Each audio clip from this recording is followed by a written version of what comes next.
One minute. Yes, sir.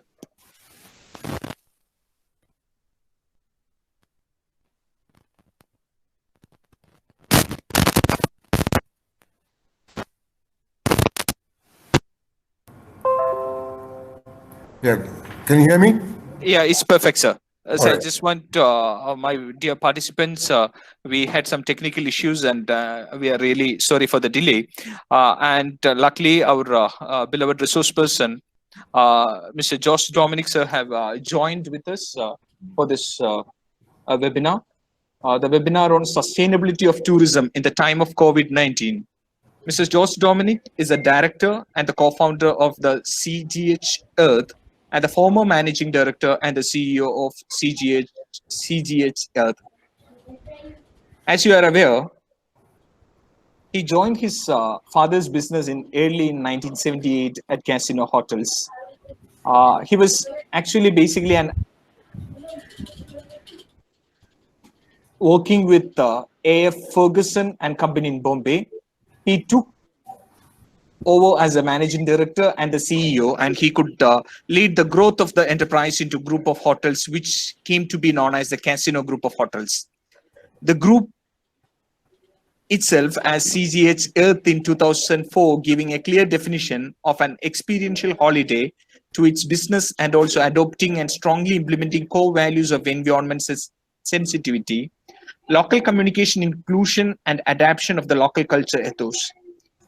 Mr. Josh Dominic has served as several national and state advisory panels on tourism of the government and industry bodies.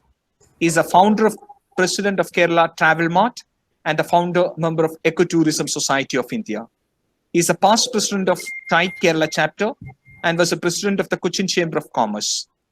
Mr. Josh Dominic is a past chairman of CII Kerala region, and he is presently a member of WTM Responsible Tourism Advisory Panel, member of National Tourism Advisory Council, Government of India, and member of Kerala State Tourism Advisory Panel. More than that, I would like to just add a simple incident that my senior faculties have shared with me. I believe that Josh Dominic sir is well aware about Chevalier Dr. Edward Adelith. He had shared a little bit about you. In our year of 50th year celebration, that's a golden jubilee year, he was a major supporter of the St. Albert's College Autonomous, and he was a wonderful in wonderfully keen in supporting St. Albert's College during the golden jubilee celebration. And so this year we are celebrating our platinum jubilee. After 25 years, you are going to address the same crowd, the students of St. Albert's College. On behalf of St. Albert's College and Albertian Center for Human Resource Development and Research, I cordially invite Mr. Josh Dominic, sir, to this webinar. Hearty welcome, sir. And to my dear participants of the webinar, please mute your audio. And in case if you have any points to raise, please share that in chat box. Please don't use the audio to respond to his queries, or if you have any queries, please don't ask him directly. Instead, you can ask through the chat, or else in case if 61 have this different questions, and if 61 is going to ask something, then it will be a mess over here. So please use the chat box in case if you have any questions, and the questions will be entertained at the end of the session. And my just participants, the attendance of the webinar will be taken on the note of the chat box and the chat box. Request all the participants to introduce yourself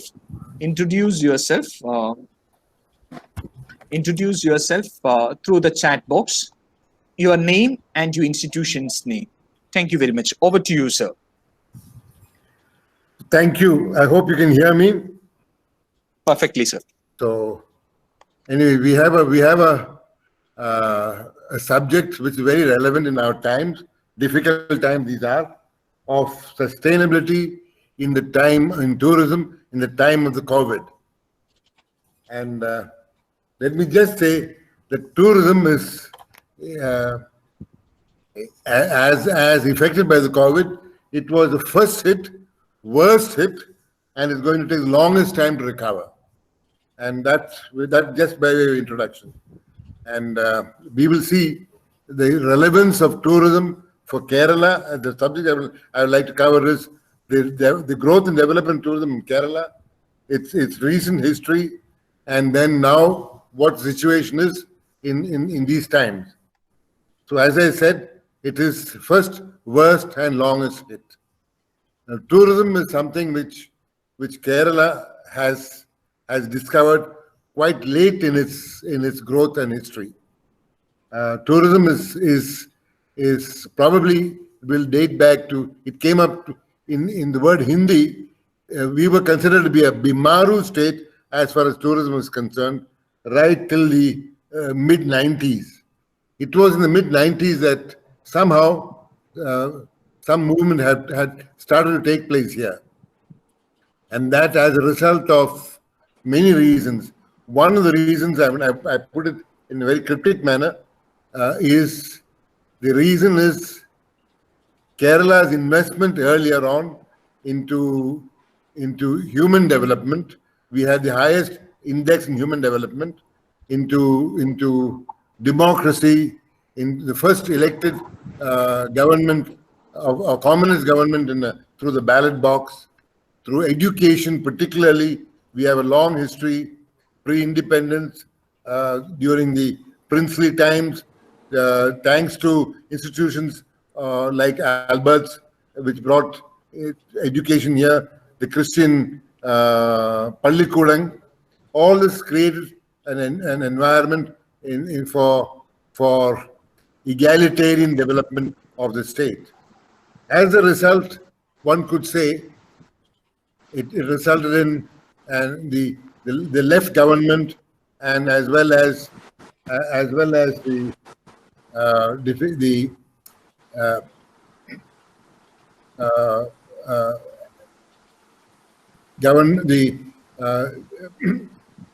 trade unionism which was happened here. Investors were scared to come. They never came into Kerala. But it was in the mid 90s, one could say local investors did what they could, which is small, in a manner which they knew which is local. So small and indigenous became the pattern of Kerala's growth. And this became global, this became world class, earning for Kerala what is called the UNWTO's Ulysses Award, a very prestigious award so what Kerala showed is that ordinary is extraordinary, and the everyday is magic. Before Kerala's growth and development, in Indian tourism, one would have seen the Golden Triangle, Delhi, Agra, Jaipur, from the 60s, 70s. In the 80s, we had a new development, a foreign enclave called Goa, and it was the mid 90s that Kerala came into the scene. From then, it had a meteoric rise. In 1988, Kerala's share in international arrivals to India was 1.3%. That rose in the year 2017 to 22%, from 25,000 people to 10 lakh people in international tourism, and domestic tourism in much larger numbers. And this growth, meteoric and significant, contributing to being the largest engine of growth for Kerala, the largest creator of jobs. And in fact, in the year 2017, a study had shown that 1 in 3 new jobs came from this sector. Therefore, on par with the farm sector. And this at this stage, but in the last few years, 3-5 years before the COVID, we had gone through a phase of let's say turbulence, somewhat slowing down competition, and various other factors. But it was in October of 2019, in January 2020, the Kerala Tourism announced its performance in 2019, in October 2019, November, December, up to January 2020, we had the best growth in our history. In other words, after the big flood, one, and the flood two, and the Nipah, the spring back in Kerala tourism was extraordinary.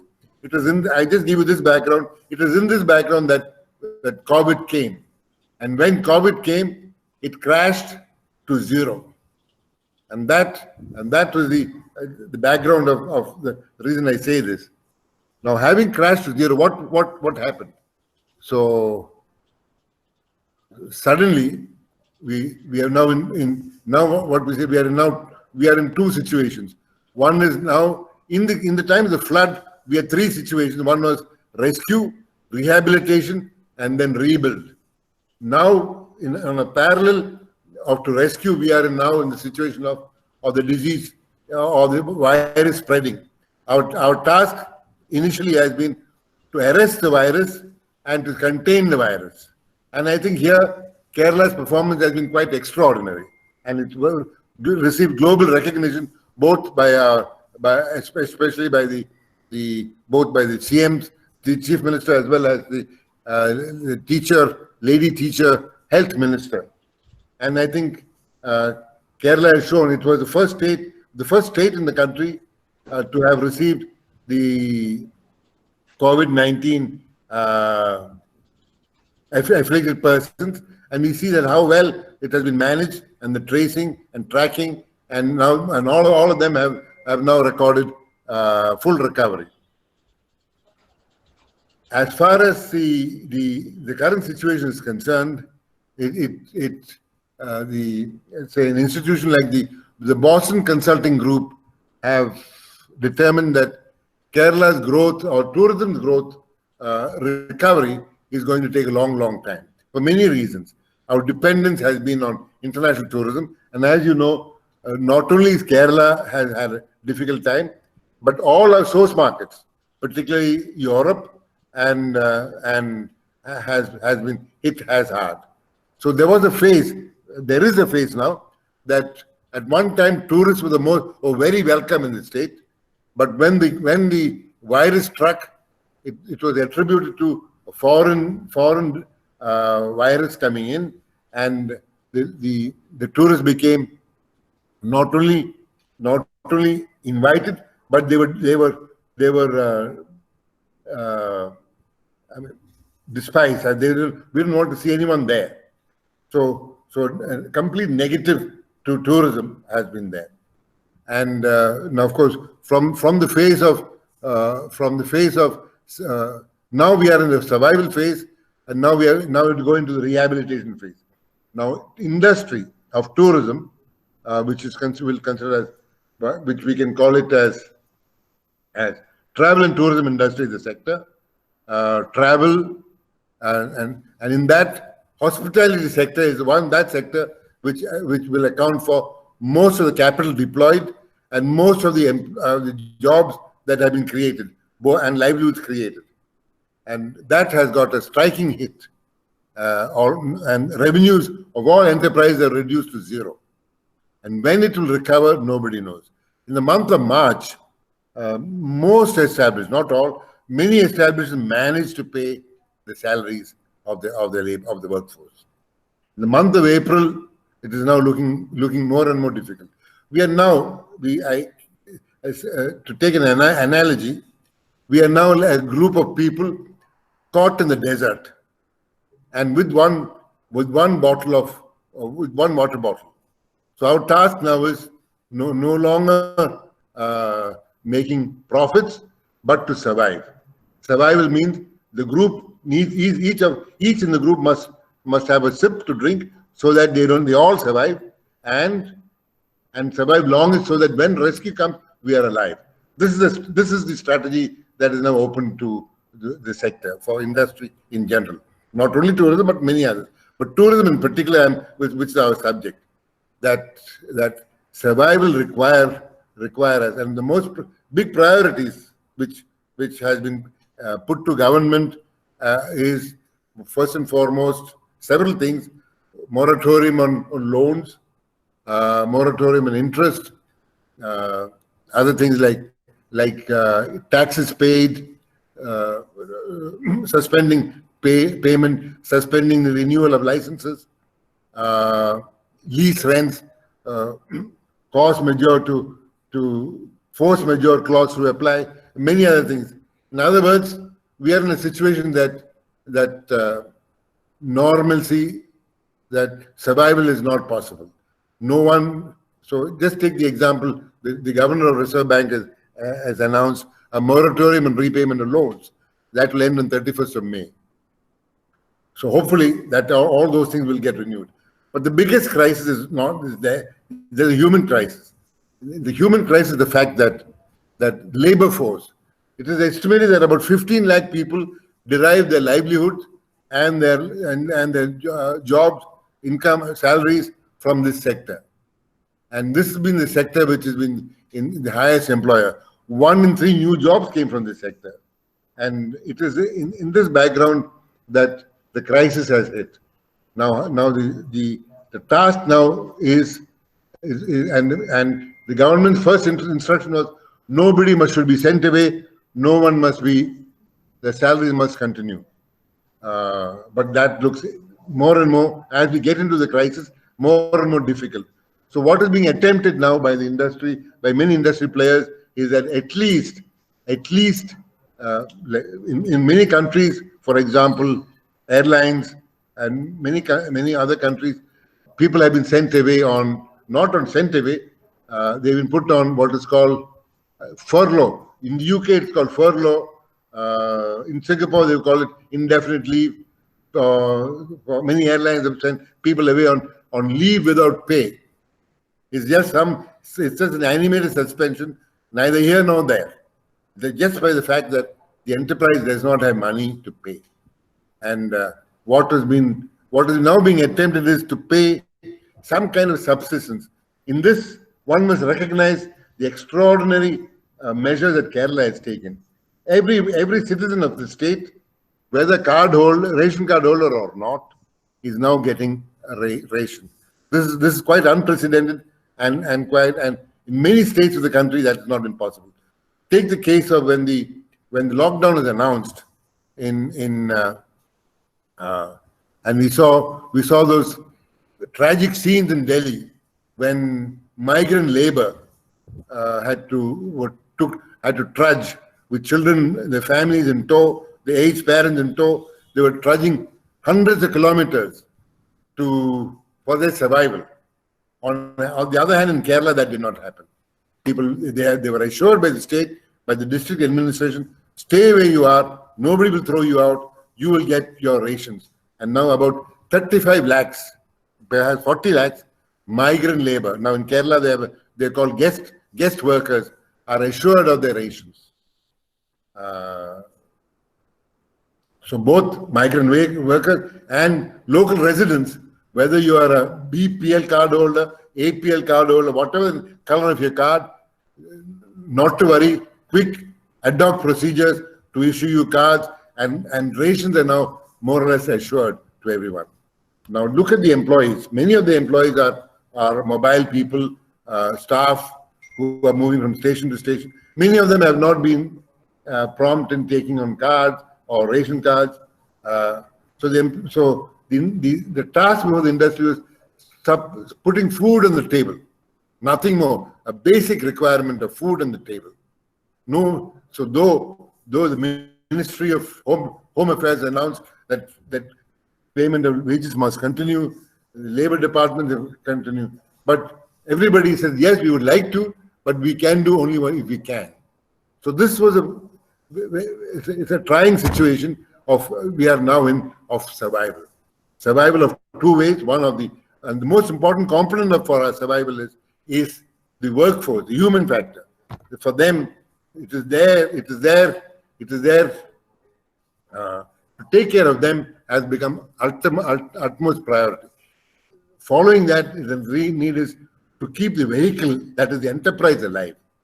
Now, by moratorium, repayment of loans, interest burdens, lease, electricity, fixed charge, all the host of charges, Even the case, just take an example, I want to show you an example.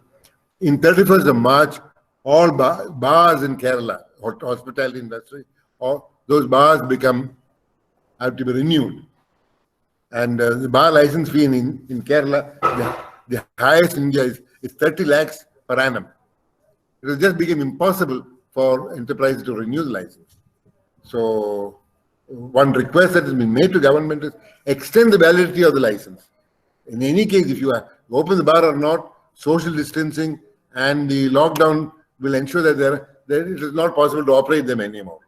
So what we now reached is a new normal. All the old is over, and now we hope that measures have been taken to contain the virus, and now we are looking for measures to two tsunamis occurred. One is the virus tsunami, then the economic tsunami. Now, the economic tsunami requires support for the enterprise, support for how to get back on your feet. And now the Finance Minister of India has announced certain measures. The RBI governor has announced certain measures. It is also announced that survival packages will be announced by the government both in Kerala and in Delhi. In fact, in a CII we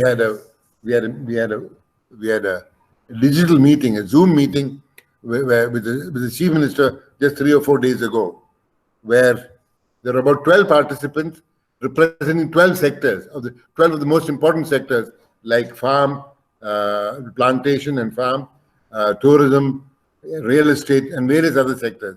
So I was asked to speak for the tourism sector.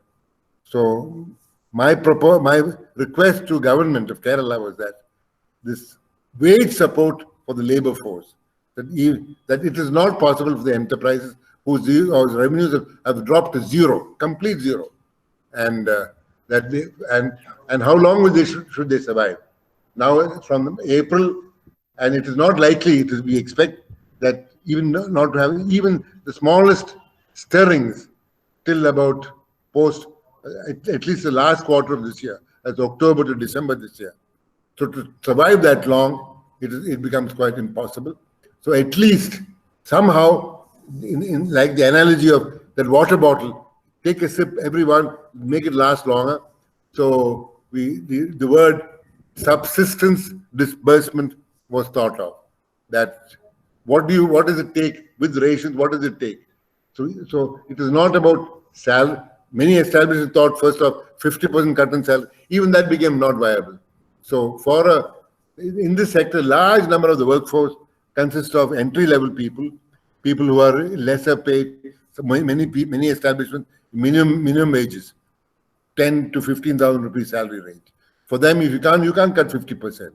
So the idea was that they are all getting rations plus a subsistence payment of about 9,000 rupees per month was what was being thought about, was requested. And we wanted support from the government to make that payment so that we can stretch it from April to September. That was thought of.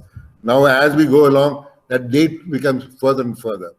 So the first and foremost target is survival, keeping the workforce together. Now, of course, that challenge.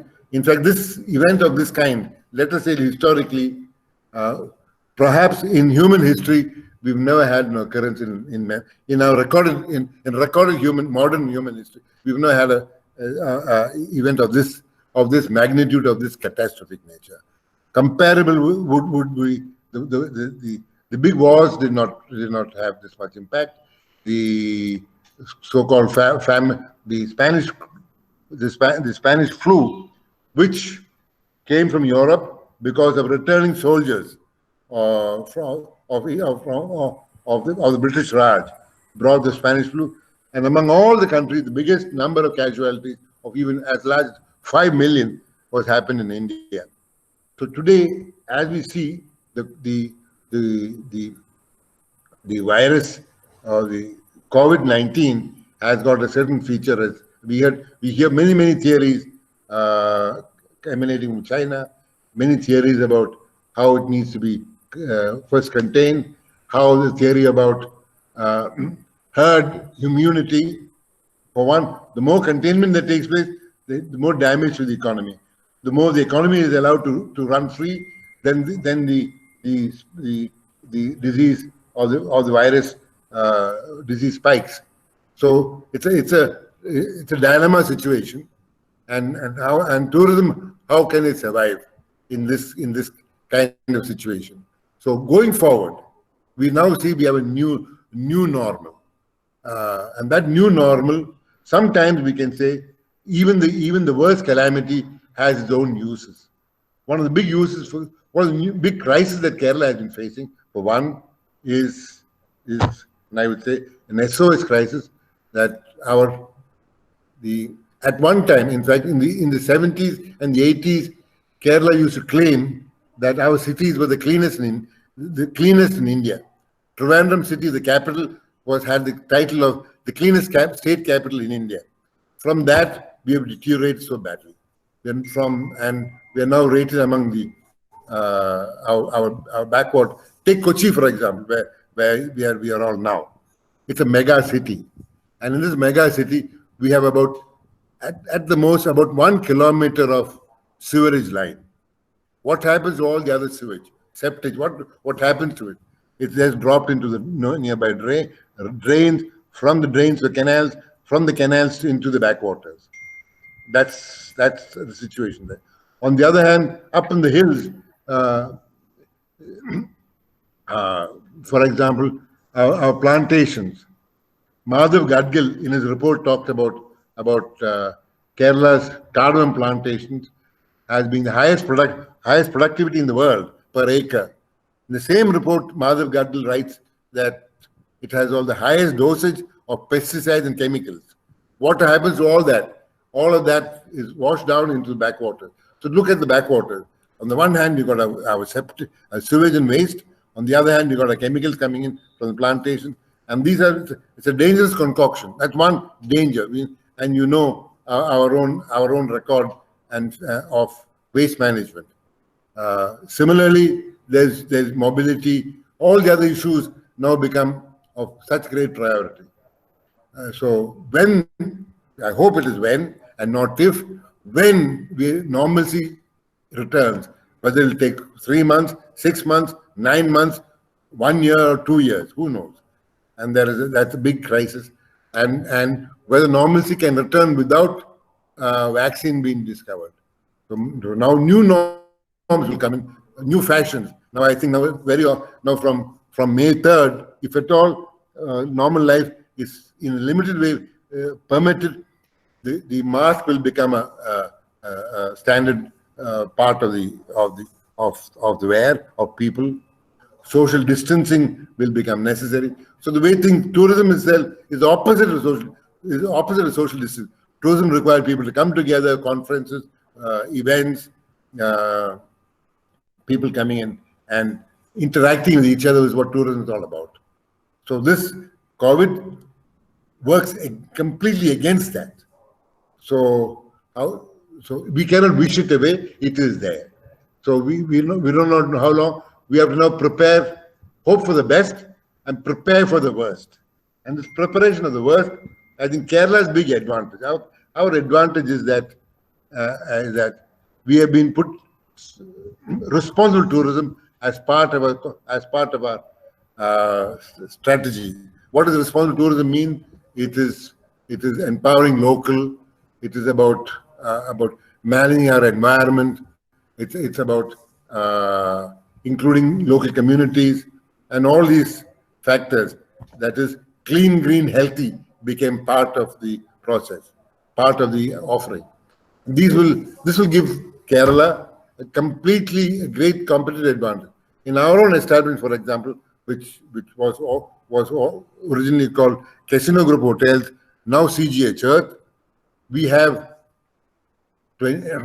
18. We have in fact 16 establishments in Kerala and about 4 establishments outside Kerala. On these establishments, actually, we shut every one of them down on the 14th of March. And they are both in holiday as well as Ayurveda and naturopathy. So as we now assess the situation, people now building confidence in a destination, building confidence in a brand, in a building, the way people will travel, the way people will holiday in, it's all will have a sea change. Now earlier it used to be said, you have foreign tourism, you have domestic tourism. Now we are now bringing a new term, even in domestic, we have local tourism. Now even local tourism, you'll have district tourism. Because as you see the COVID as it appears, that movement of people are now first confined to districts, then you're allowed to cross districts, then confined only to the state. And it will take some time before even people from Delhi or Mumbai is allowed to come here. And even if they come, there's a great amount of uncertainty with huge impact and huge effort. The COVID effect of Kerala has come down from among the worst. We have among the best record. Now we wonder what will be happening. Now you all know that such a large number of non-resident Keralites and visitors to Gulf countries are there, waiting to come back. And when they come back, as per the new norms, they will all have to be put into 28 days quarantine. And now it's not small number of people; it is lakhs of people wait and who need to come back. For those of course, the first to come back will be those who are on visit visa. Then later on, people. Now, as you see, you see the petroleum economy is another economy like tourism, which is collapsed completely. So, what will be the situation in the Gulf countries? One has to wait and see. Many job losses will be there, and so Kerala needs to absorb them, needs to create livelihoods for all the returnees. At one time, the Gulf boom was when it was the go-to option for Malayalis. Now there will be a return option. I believe that tourism will have to play a strong role in accommodating and providing livelihoods to the returnees. Tourism, along with what I would call the homestead farm. The homestead farm, I'm differing it from a plantation, is the largest singular underutilized asset in Kerala. Everyone in Kerala has got 5 cents to half an acre, to 10 acres, to 15 acres. So many people I know who have see, in local Malayalam, it is said, if the son is looking after the farm, and the parents ask, well, what is he doing?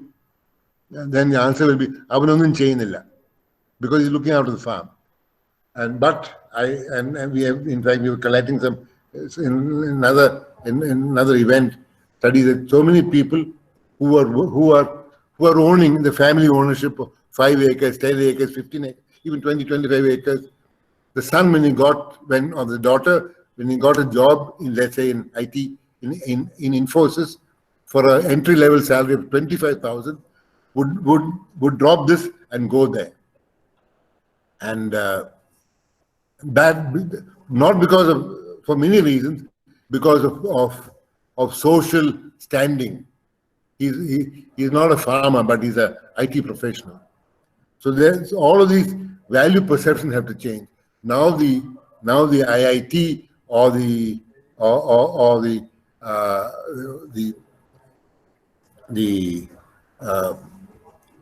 business administration qualified people will now have to use their skills in the farm, and I think that is going to be a big reality.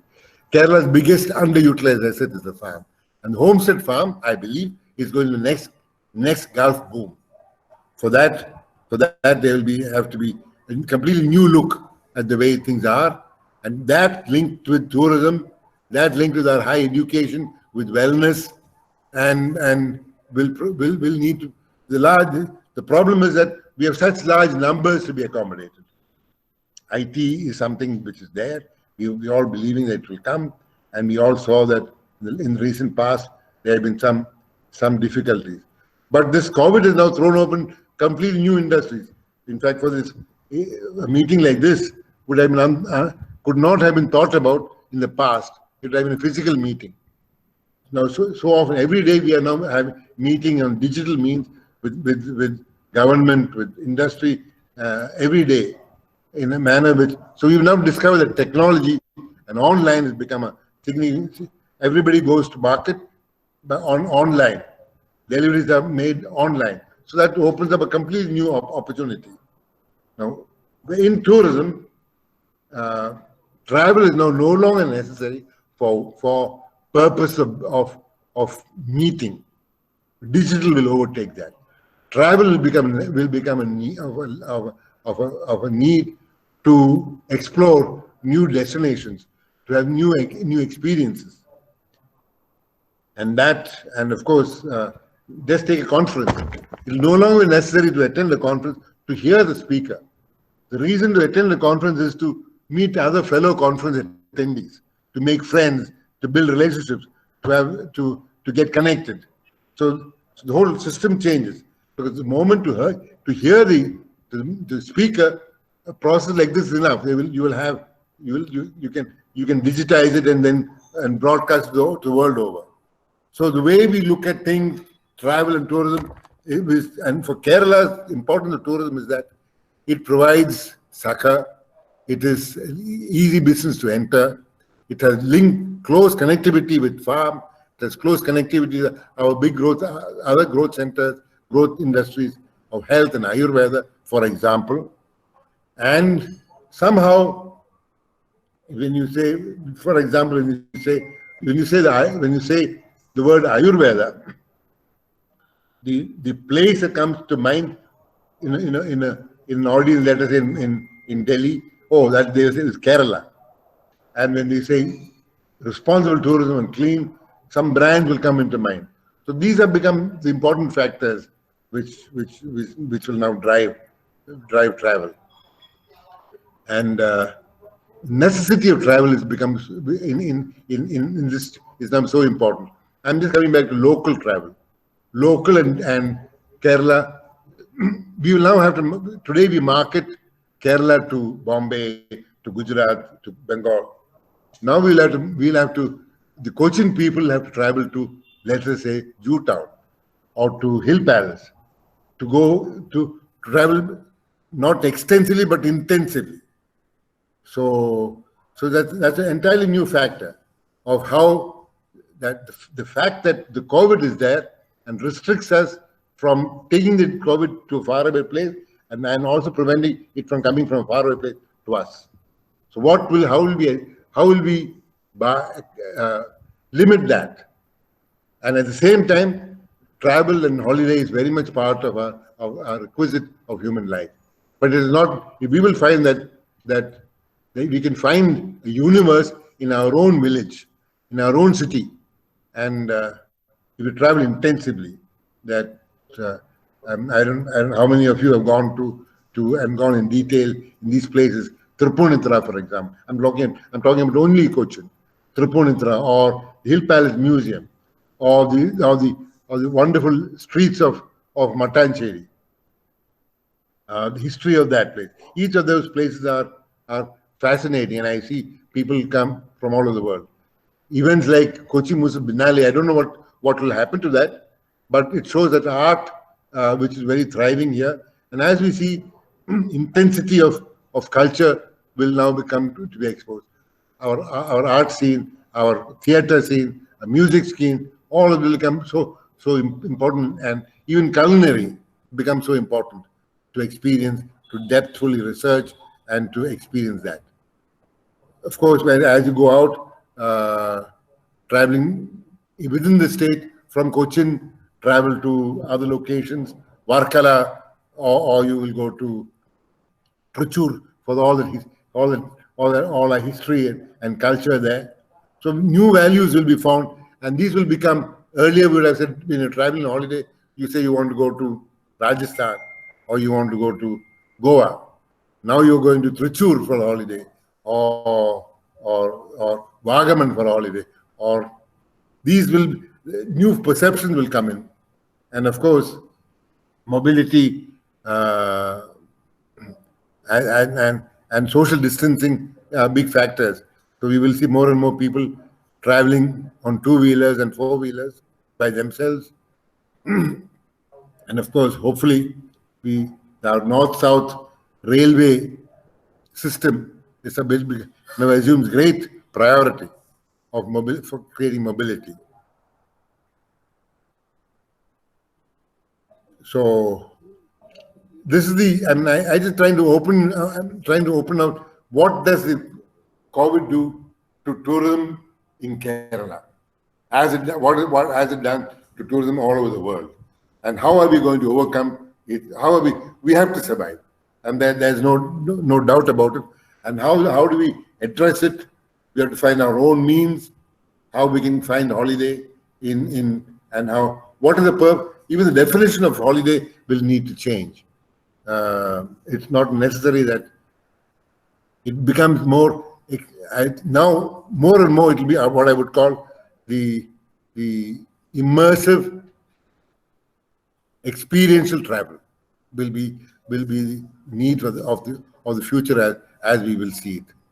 And see, there was just I want to narrate an old. There was some years back. I attended a workshop conducted by one Dr. Peter Adderholt. He was professor of tourism in the University of Denmark, and he had just retired. And he had set up what he called the Adderholt Institute of Tourism Studies. This in the 80s, and he got an assignment from EU, the European Union, for and what drove people, what about a destination that drove people there. And he invented, and then he had a large population size of 5,000 he interviewed, and the interviewed population he put in two baskets. One basket he called the Sun Sand Surf basket, and the other basket he called the Alert Independent Traveler basket. Who is the Alert Independent Traveler? He's the one for whom it's a voyage of discovery, a sense of adventure, wonder, seeing the unexpected, or the excitement of the unknown. The other, the SSS, Sun Sand Surf Traveler, he was the one, he has to be sure what he's going to get. For example, he was concerned, SSS means Sun Sand Surf. He was, from that European context, 27 degrees Celsius water, great beach sands, and the best hotel, the finest view, the best food, the best service, and did not matter, and everything else did not matter. This is all that was concerned. He was not concerned about how people lived, or their culture, their destiny, or whether it's democracy or human rights. But opposite to him is the other person, the alert independent traveler, for whom he was most concerned about the impact of his own travel, how do people live, what are the nature, what are the issues they confront. So two different characters. And Kerala's and India's growth has been, and the fact is that the AIT is more accommodative, is more sympathetic to a destination's local problems, whereas the other is more demanding. In destinations like India, Kerala, our own brand, Fiji, we all, and Adderall also discovered that 90% of travelers in 88, when he did the study,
Dear participants, Jose Dominic sir had called me. He says that he had lost the network and he's trying to uh, restart the webinar.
Virus ரோகம் அல்லது COVID-19 பரவலாக தடையுவான் நாம் வீடுகளுக்குள்ளே செல்லை வெளியேற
Okay.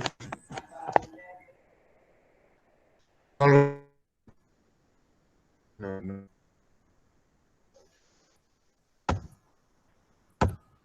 He's on mute. And he's on mute. So can you turn present now?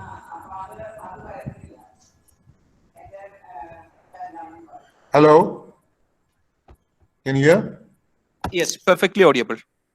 Could you please adjust the cam? Okay. Adjust the cam a little bit down. Yeah, I mean, a little bit up, sir. Up. Yeah, Okay. not that much. I'm All sorry. right. No, not that much, sir. Yeah, perfect. That's enough. Thank you.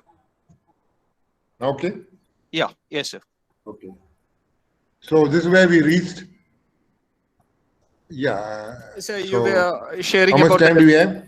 so another 15 minutes. 15 to 20. It's okay. Okay. Right, I sir. was sharing what? You were sharing about the Well, definition of holiday will change the immense experiential traveler. I mean, that will be the point. Correct. So, for example, when you say the word holiday, uh, it conjures up certain images. The image that it conjures up is that you have to behave in a certain manner, that I mean, as that you have to be, that you have to wear a Bermuda, you have to smoke a cigar, you have to have excess. But that definition also will now change.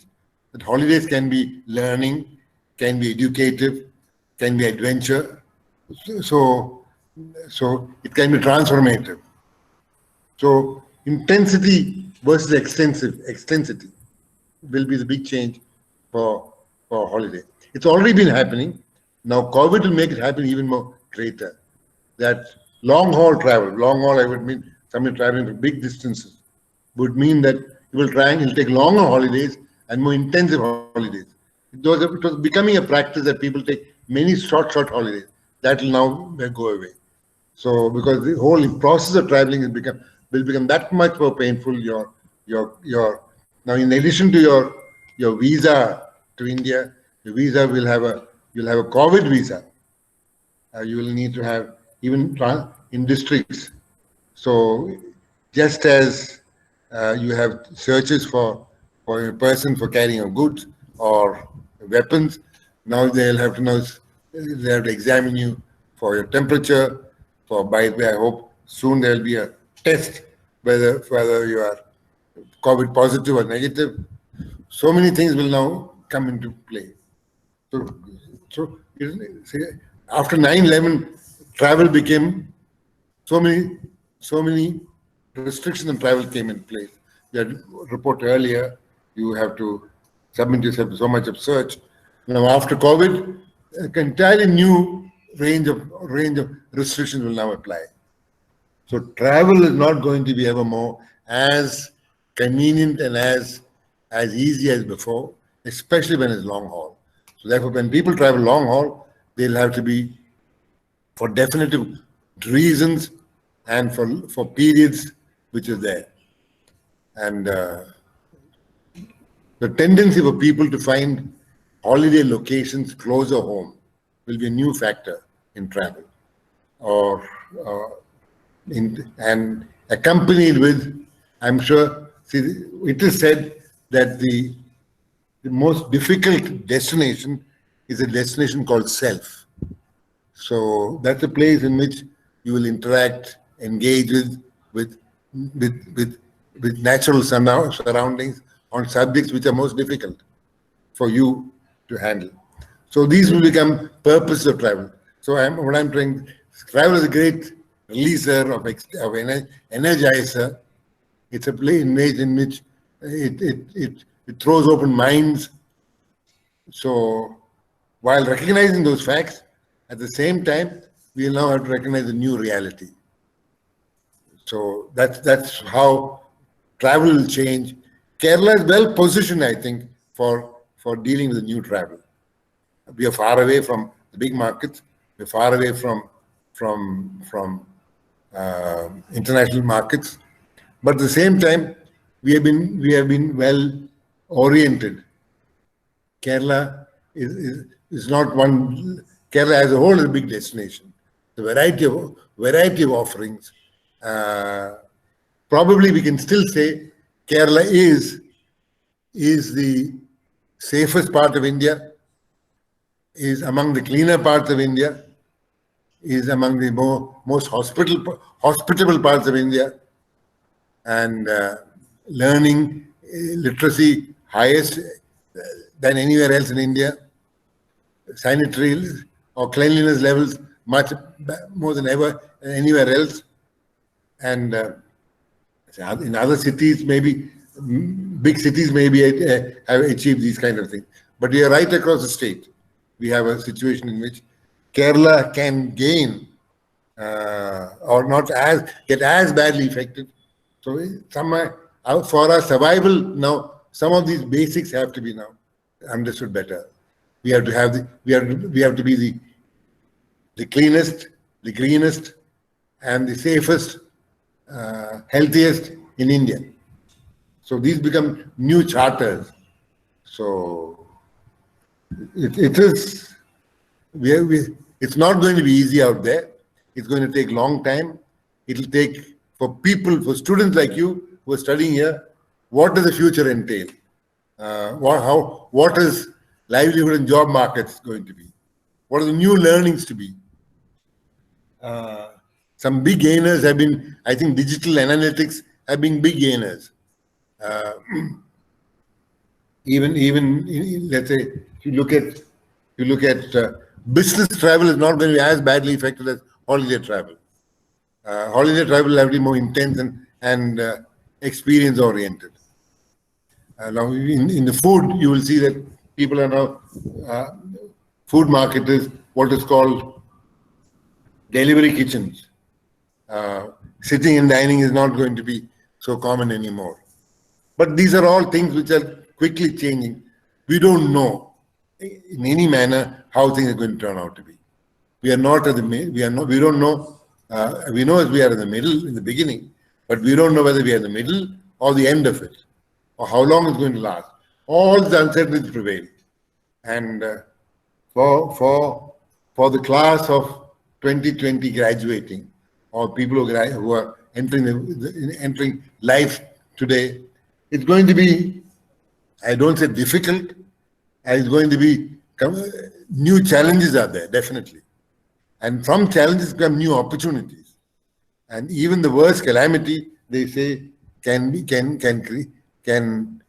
a big opportunity for. So let's take the example of survival of the fittest. Who survived? It was not the big and the mighty which survived. As Darwin said, survival was with the nimble and the most adaptable. And that's a lesson that young people like you must take, to be nimble and adaptable. And the big dinosaurs went to extinction, but not the little creatures. So survival of the fittest. To be fit, you have to be smart, you have to be nimble, and you have to be adaptive. So these are big lessons that is now being learned, and at the same time, sense of optimism, sense of able to comprehend what the situation is, and then keep everything behind you, under you, not be overtaken by what is happening. I know for business it's going to be a big challenge, for government it's going to be a big challenge, and I sometimes think that that our problems of the old are no longer our problems. And so I would say that if at all, our prayer will be, please take away this problem and give us back all our old problems. All our old problems look so trivial now. Whatever it might be, it might have been the problem that we face in Kerala. What was that? Hartal or Attimari or whatever it is. They look trivial now. Or India, CAA, or 370 or Kashmir, all look trivial problems as compared to the big COVID problem. Hello, can you hear? It's audible, sir. It's audible perfectly. Right. So if there are questions, I can keep some time for that if there are people like to. Yeah, yes, sir. Wonderful. Dear participants, it's discussion time. In case if you have any questions, please ask through the chat box, and our Jose Dominic sir will reply to the points or to the questions. I'm not able to see the chat box. Let me see. But can you see the chat box?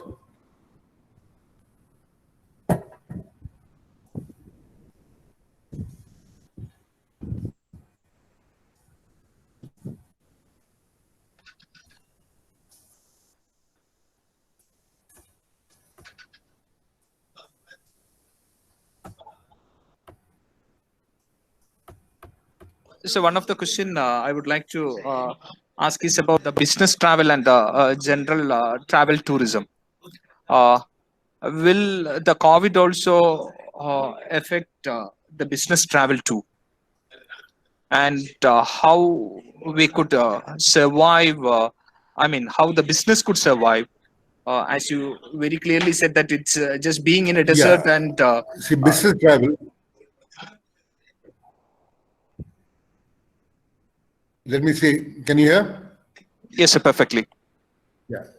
Business travel, as I said before, there's something called MICE, MICE, meetings, incentives, conferences, and probably business travel. People traveling for work, business, to go to Trivandrum to meet the government, to go and meet a customer, to go and meet a supplier, to go and meet, to attend a board meeting, will decline not only because of COVID, because now we found out that technology works nearly as well. For example, to attend a conference, to hear the big speaker is no longer necessary. To go to a government office, hopefully they will all have to switch to providing digital access to meetings. So in that sense, business travel might decline, but tendency is that in the short run, business travel will be the only business which will be the main travel in the short term. Long term, they might decline. But for large conventions and people will travel not to hear the speaker, but to meet other travelers, because that is really the reason why the convention was accepted, to see places. Travel will be there.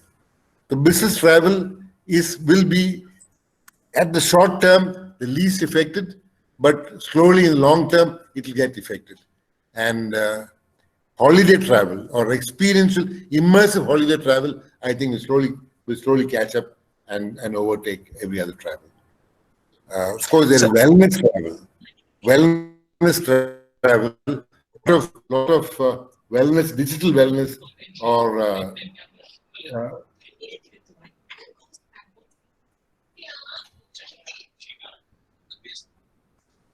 can you hear?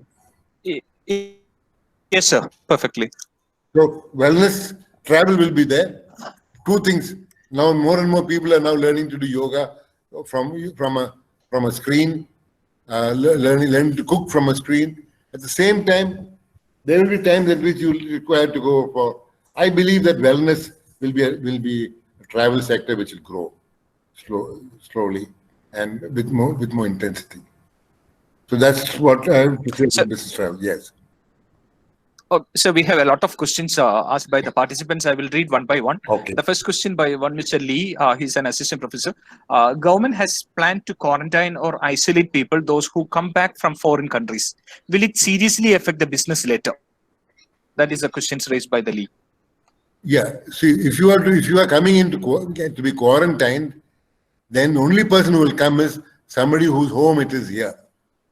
Somebody who's got to Dubai, who's going to visit work visa, on a visit visa, want to come back, he has to come back home. But no business traveler will come back because he has to spend 14 days in quarantine. Impossible. No holiday traveler will come if he has to go to quarantine. And quarantine does not mean that you're confined to a hotel. You're confined to a room. In quarantine, you have to be put to risk local habitants, put to risk your staff. So quarantine is only a state of like a solitary confinement, so that if at all you got a disease, that comes out. So with quarantine, there's no tourism possible at all. That's zero. So another question by Mr. Lee itself is, can you share light on houseboat business? Houseboat business is a great highlight of Kerala. It's an experience of the backwaters. It's an experience of local culture. It's an experience of local craft, the boat structure. So all this is going to be post-COVID. And though if you hear the news that the houseboat industry has offered is almost 2,000 boats for quarantining, returning, especially people returning from the Gulf region to quarantine them. Large number of accommodations. They will not be, those boats will not be traveling. They'll be anchored on one side. But the houseboat as a traveling experience will remain as highlight. No, because this is an immersive experience holiday. And as and when, either by herd immunity or by clearance that you have not got COVID, some system will emerge. And houseboat business is something which I think is on good footing. Secondly, they're small in size. So houseboats are sometimes individually owned, 2 or 3 people employed. Somehow or the other, it does not have the diseconomy of scale, which means supporting large workforces and all the issues that they confront. They have become like homestays, little and manageable. So houseboat is a sector, I think, which will be less impacted and more survivable. Sir, I am combining 2 questions. One of the question, the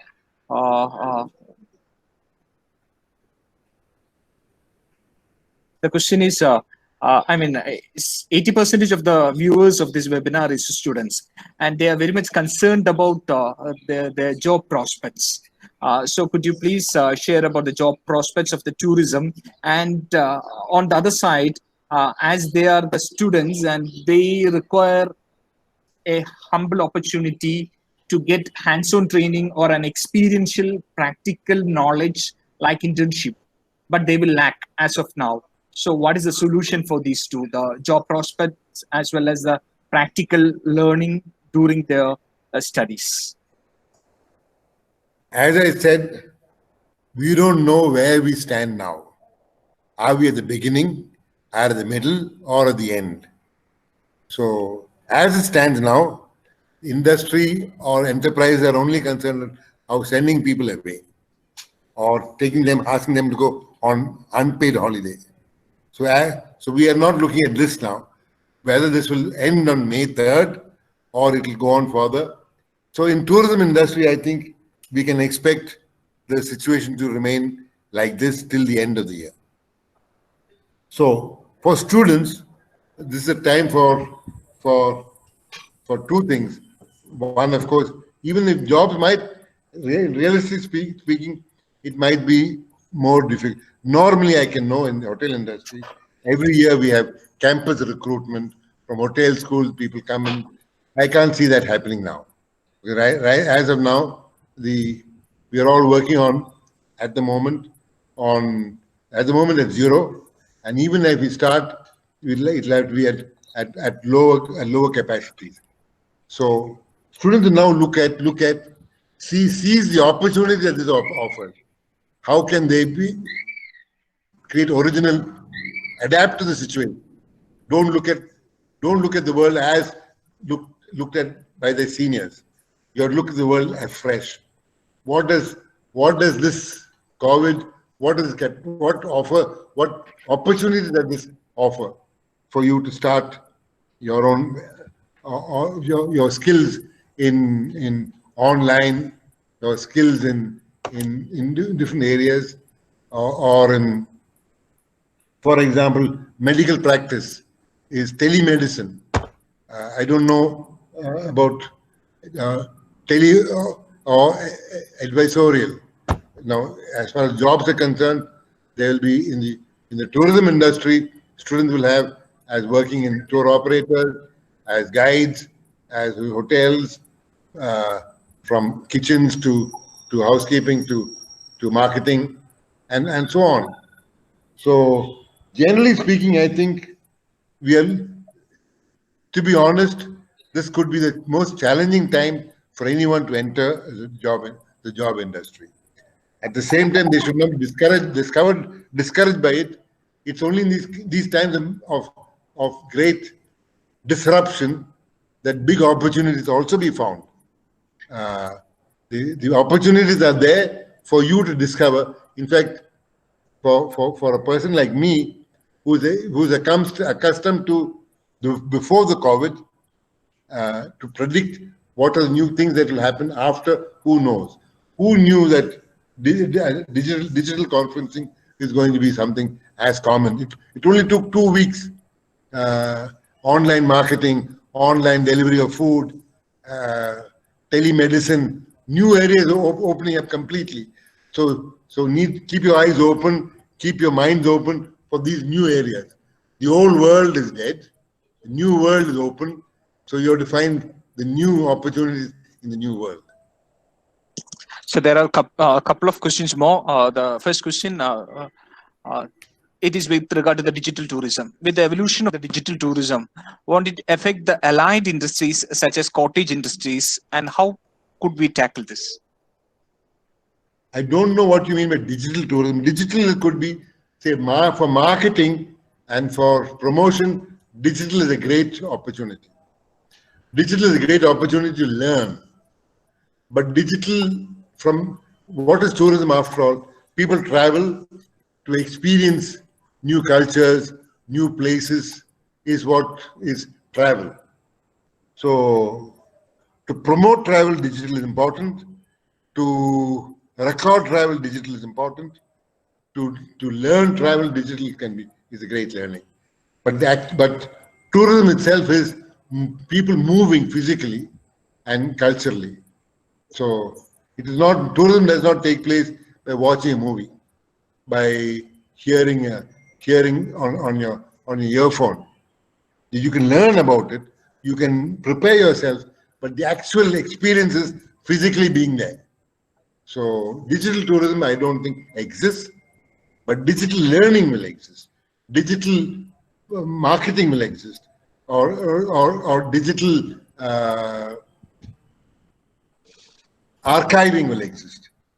But actual practice of tourism will happen only when you're physically able to go experience and feel the color, feel the texture, and that's what tourism is all about.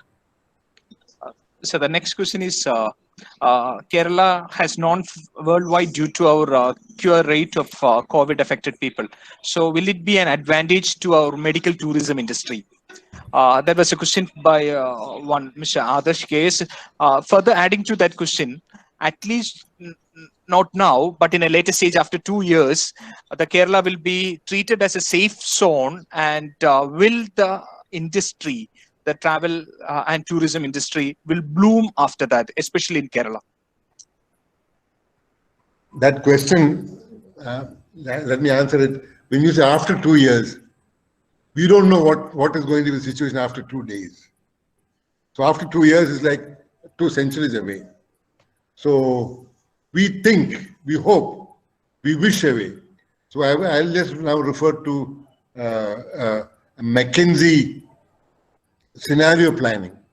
And they talked about 3 scenarios. Scenario 1, wishful, that COVID will come, COVID will some immunity will develop, and will all go away a few months later. Secondly, it'll drag on 1 or 2 more years. And thirdly, it will, for example, when you take the bubonic plague, which was in medieval times, its impact lasted, of course, those are times in which there was no learning, there's no knowledge, no research, no science, literally, medieval time. But before it showed its face and it got extinct, it took 200 years for the plague to go. Today, of course, this should not last that long. They are predicting that 18 months we'll have a vaccine. That is good, hopeful. So 2 years, if there's a vaccine, then there will be a boom. Now just take the example of the floods. We had the 2018 big flood, 2019 smaller flood. We had the Nipah. But what happened? There was a big spring back. Kerala's October 18 to December 2019 and January 2020 was the best in our history. We've never had such a big spring back. So, but that was related to floods. But as far as COVID is concerned, as long as the threat hangs, it will be a big blocker. But the moment the threat goes away, I think the growth will be explosive, unimaginably explosive. So, and we have with that, we have now learned the world I know will never be the same again. We have completely realized that there are other ways to look at it. Kerala's strength of having been a champion of having moved quickly, moved effectively in arresting and containing the COVID is remarkable. I think Kerala is compared with great respect among nations in the world. That will stand us in great strength that here is a reliable destination. They know what they're doing. And wellness tourism or medical tourism is something which people will need to have great confidence in a destination. All that has happened in Kerala is a big confidence builder. Whatever they do, they will do it carefully, and we can be the cleanest, the greenest, and the healthiest and the safest destination.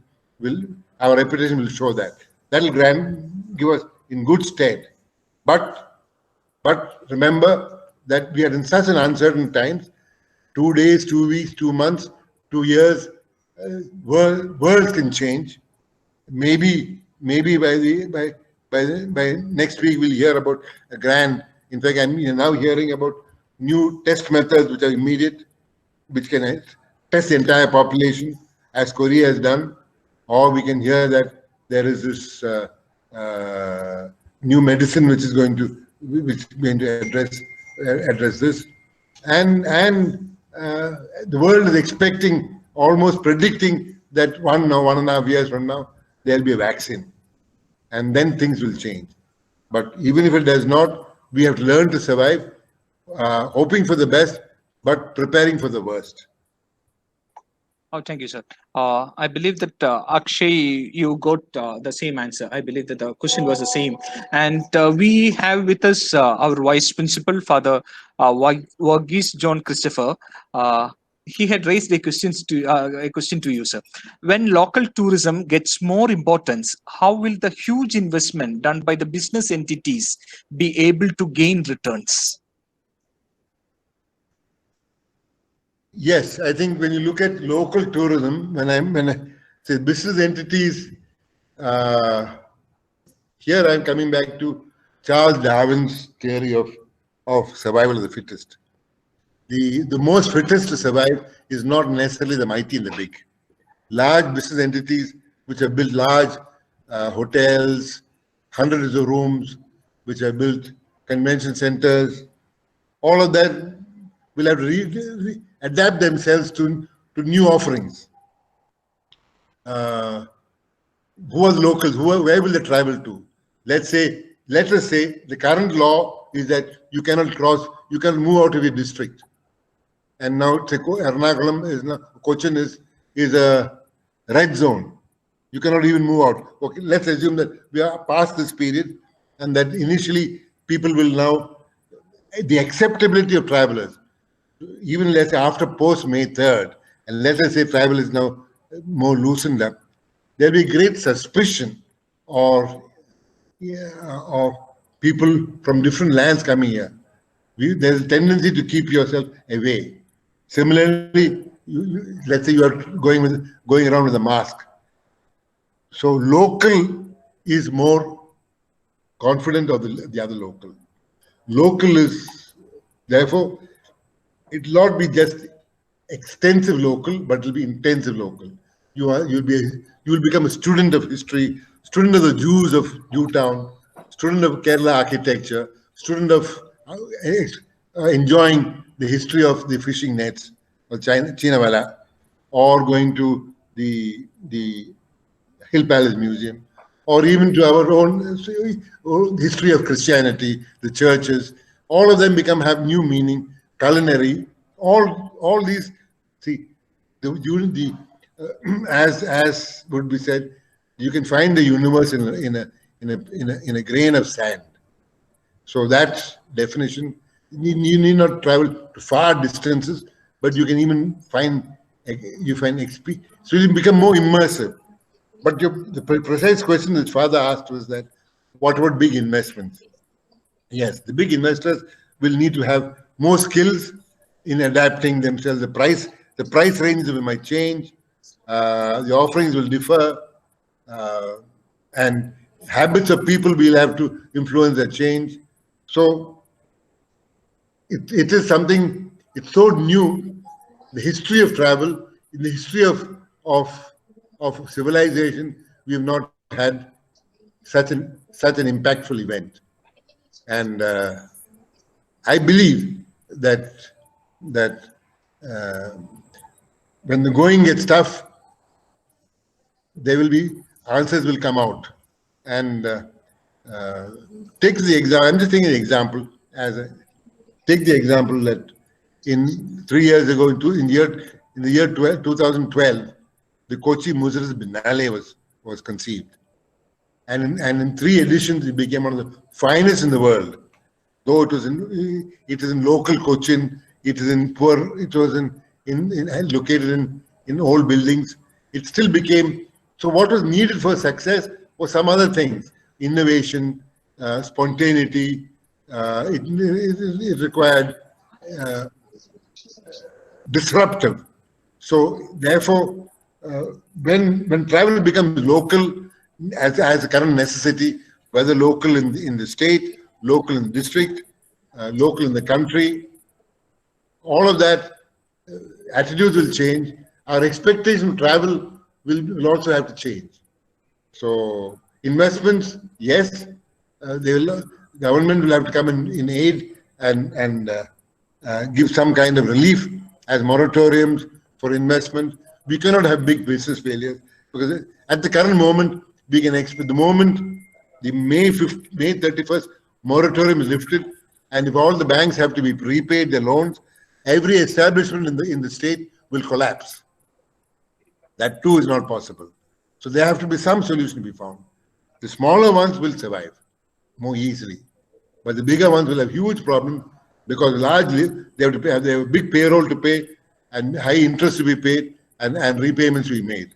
How will they make it in the new environment is anyone's guess. So I believe that the participants that have asked the entire questions. Is there anyone else to point out something? Almost all the participants are thanking you, sir, for your wonderful presentation and knowledgeable words. On behalf of the Albertian Center for Human Resource Development and Research and the St. Albert's College Autonomous, I would like to extend my sincere gratitude. And the session was wonderful, insightful, well, sensible, wise, learned activity, I believe. And a renowned person like you is the best breakfast or the lunch or food for the knowledge. I believe that the students and the staff members have enjoyed and learned a lot from your session. And in the webinar series, we have around 22 webinars that happens in this lockdown period. I believe that this will be treated as one of the learned webinar, or one of the renowned webinar that we had hosted. And I'm really happy that I could host such a wonderful renowned person for this webinar. On behalf of the St. Albert's College, I extend our sincere gratitude and heartfelt thanks to our beloved Josh Dominic, sir. Thank you very much, sir, for your wonderful session and sharing of your experience. Thank you. Thank you for the opportunity to at least share. I regret that we had some technical faults at the beginning, and getting used to being more. I think we have to get more efficient. I must become. One thing I know I must learn is to handle digital, gain more knowledge there. But to tell the students again, I think there is it might look, the future looks very bleak, it might look, but as much as it looks bleak, I think there are hidden opportunities which are there. So from it could not necessarily be catastrophic. It could be great. It could be a great opportunity of doing things afresh, looking things afresh, and new ways, disruptive and innovative new ways to address it. All the best to you, the student. Thank you, Reverend Father Albert, and thank you, the moderator, for your invite. And wish you well. Keep safe. Thank you very much, sir. And to my dear participants, especially from various colleges in the state, we have nearly 8 colleges participating from different districts in Kerala state. To all the staff members, especially the co-host of the Department of Tourism of St. Albert's College, I extend our sincere gratitude on behalf of the Albertian Center for Human Resource Development and Research. I extend our sincere gratitude to all the staff members who participated in the webinar, and to my dear students of St. Albert's as well as of various colleges. As our renowned speaker, he shared, your future may see bleak, but explore the hidden and innovative opportunities. So best wishes for your future, and thank you for participating the webinar. Summing up, please ensure that you have introduced you in the chat box, your name followed by your institution name. That will be treated as the attendance record for the distribution of the e-certificates. Thank you very much. Have a good day. Thank you very much, sir. Thank you.